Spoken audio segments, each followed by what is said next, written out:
எங்களை காப்பாற்றணும்னு சொல்லி அவள் 3 பேரும் சாஷ்டாங்கமாக நமஸ்காரம் பண்ணுறா. பரமதத்தன் நமஸ்காரம் பண்ணுறதை பார்க்கும்பொழுதும் உறவுக்காரெல்லாம் இது என்ன இப்படி நமஸ்காரம் பண்ணுறானே மனைவிக்கு அப்படின்னு அவள் திகைச்சு போய் நிற்கிறாள்.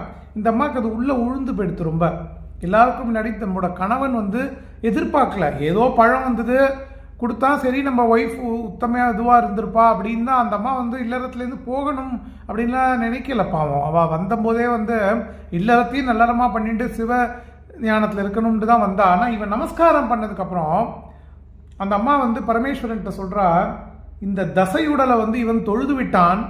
தன்னோட கணவனை சொல்கிறா, தசையுடலை பார்த்து இவன் தொழுது விட்டான் சுவாமி, அதனால் இந்த மாம்ச தசை உடல் இல்லாமல் இந்த தோல் தசை உடல் இல்லாத பேயுரு குடு அப்படின்னு பரமேஸ்வரன்கிட்ட கேட்குறா அந்த அம்மா. பேயுரு குடு அப்படின்னு சிவபெருமான்கிட்ட. சிவபெருமான் அப்படியே தந்தோம், திருவாலங்காட்டு அம்மையே திருவாலங்காட்டிற்கு வருக அப்படின்னு ஆசீர்வாதம் பண்ணுறார் பரமேஸ்வரன். பேயூரில்